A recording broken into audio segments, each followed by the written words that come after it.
A joint operation was conducted by the State Commission for Protection of Child Rights and the West District Labour Department. The drive targeted various shops in the Laxminarayan Bari Road, GB Bazar, and Surya Chowmuhani areas of the capital. Chairperson Jayanti Debbarma stated that 4 child labourers were rescued from the GB Bazar area.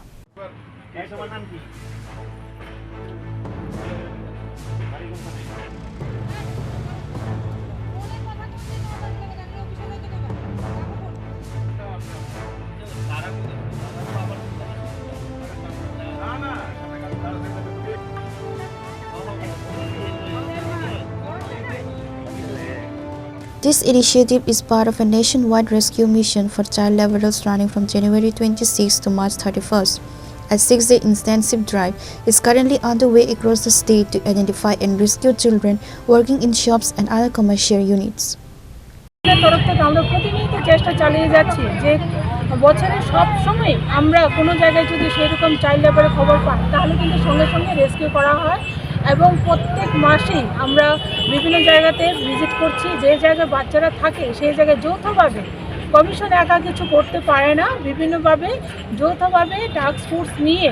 এরকম রেস্কিউতে বের হতে হয় তারপরেও আমরা labour ডিপার্টমেন্টের সাথে প্রতিনিয়ত যোগাযোগ রাখি সারা ত্রিপুরাতে যেভাবে যে কোনো জায়গাতে চাইল্ড যদি সেরকম কাজ করতে দেখা যায় তাহলে তো তাদেরকে সেরকম সুযোগ সুবিধা দেওয়ার জন্য আমরা সমস্ত রকম শিশু কমিশনের তরফ থেকে প্রচার চালিয়ে যাচ্ছি যাতে কোনো বাচ্চার জীবন নষ্ট না হয়ে যায় তাই আপনাদের মাধ্যমে একটি অনুরোধ থাকবে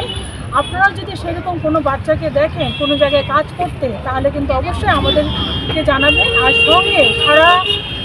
ভারতবর্ষব্যাপী একটা চাইল্ড হেল্পলাইন নাম্বার আছে 1098 সেখানেও আপনারা কল করে জানাতে পারবেন এটাই বিশেষ আমাদের তরফের থেকে আপনাদের অনুরোধ রইল